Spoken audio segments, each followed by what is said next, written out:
This video is going to contain spoilers from the novel from the off, so I'm warning you now.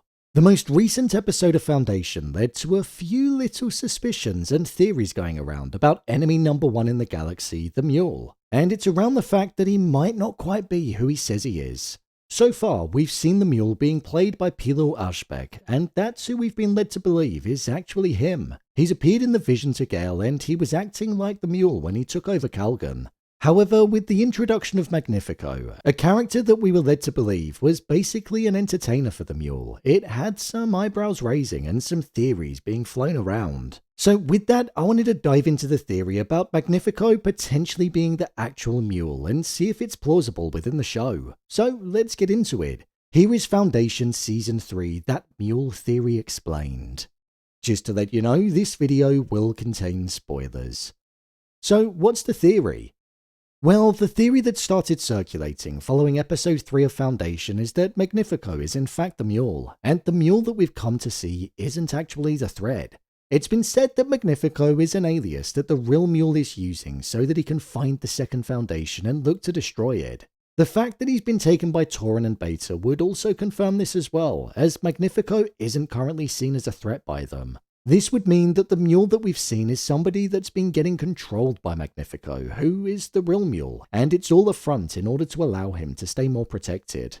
This is a theory that is rather interesting and could be the case in the show because within the novel, something similar to this did actually play out. The Mule essentially disguised himself as Magnifico, and he pretended as though he was trying to escape the Mule, and it was through that where he was able to get on the side of the people that would be able to lead him closer to the likes of the Foundation and also Trantor, and then that way he was able to control them by using his powers and the Visisonar, the musical instrument that we saw Magnifico playing to the room full of people during the party.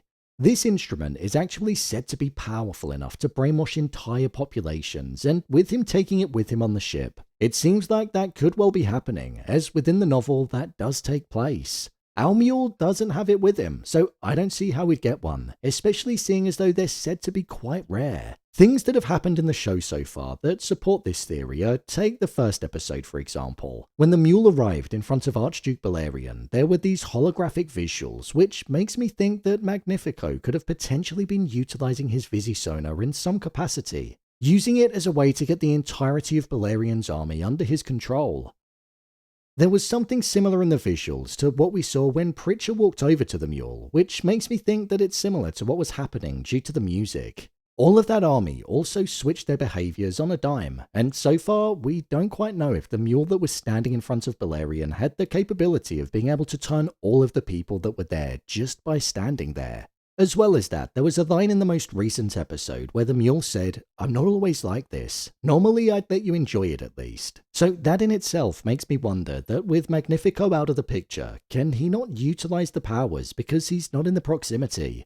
Hence why most of his men killed a lot of the people there, and also why he was up close and personal and used a blade.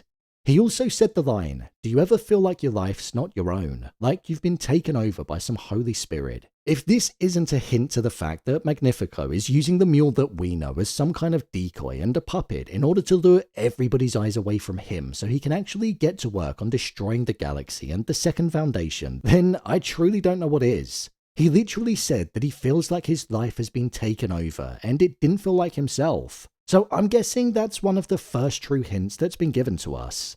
Then, as well, in the most recent episode following the scene with the Mule, there was a voiceover from Gale where she said how the Mule was like any other pirate on the surface. But beneath that surface, there was a plan that was taking place in the shadows.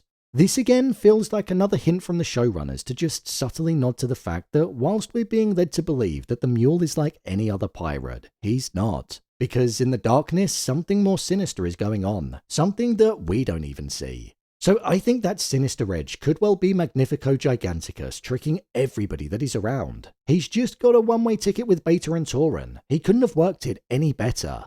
One thing that I'd also say that could be pointing towards this is that within the novel, it said that the Mule is rather odd-looking, and that was something that people often called out about him. I'd say that when comparing Magnifico and the Mule that we know, Magnifico doesn't look weird, but the look that he was giving Beta and also the behaviour that he had was rather strange. It was awkward, and to be honest, a little bit creepy. Whereas when you compare that to the Mule that we've been given, he doesn't exhibit those kind of traits at all. He looks like a true warlord, something that the Mule in the novel didn't look like. So I think that could also be a sign that the Mule that we've been led to believe is the one isn't actually him at all, and he's under the control of Magnifico because he's the real Mule.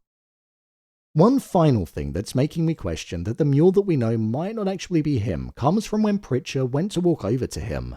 The Mule didn't have any sight on Pritchard approaching in the slightest, but when he stepped towards him, he was hit with force in a way that showed that he'd been impacted by his mind control and he was inside of his mind communicating with him. But if he didn't see him coming, how did he know that he was there? Well, Magnifico was on stage at that point and he was facing in that direction. He was elevated slightly, so he would have seen it coming and could have interfered. He might well have seen that Pritchard was approaching and did that to deter him because he knew that he was going to be investigating deeper. Whereas when Torrin went over to him, he wasn't looking, and even if he was, he might have been aware of the fact that he wasn't to be taken as seriously as the likes of Pritchard. Plus, he had a plan to get on board the ship, so that's another reason that it could be the case. It's going to be interesting to see if the show does follow suit to the novel and do this big twist and reveal where the rug gets pulled from underneath us and that it's all been a trick. But let's now also take a look at the prospect of this twist not happening and the Mule that we know of actually being him. So could this not be the case?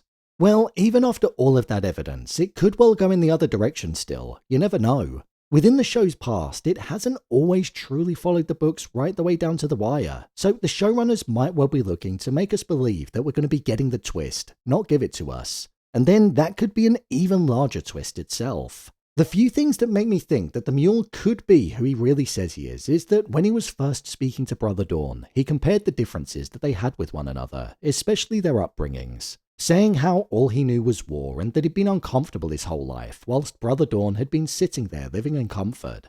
We know from the novel that the Mule was somebody who was ridiculed on his home planet due to the way that he looked, and he was even jailed there due to using his mind-controlling powers on people, ultimately ending up escaping and going on to take his first planet. This is the type of behaviour that I could imagine coming from the Mule that's been put forward to us, as he seems to have a vendetta against those that have wronged him. So that is something that does go in his favour. I'd also say the fact that he appeared in Gel's vision could be something that also confirms that it's him that was doing it. Magnifico could be controlling him by that point still, but if he has to be nearby in order for the Mule to act in the way that he does, then there were no signs of him in the vision, so we'll have to see. Personally, I think the show will follow suit to what the novels did, because it's a very strong twist. I just hope that in the show they manage to pull it off in a way that has everybody with their head in their hands and questioning how they let the actual Mule travel around with them, and ultimately have their mind get taken over by him. So, there you have it. Foundation Season 3, That Mule Theory Explained. If you want to see every episode of Foundation Season 3 being broken down, then check the playlist below. I'm covering every episode. And don't forget to subscribe so you don't miss future videos. Do you think Magnifico is the Mule? Or do you think it's the character that's played by Pilo Ashbeck? Share your thoughts in the comments. As always, thanks for tuning into the video and I'll see you in the next one.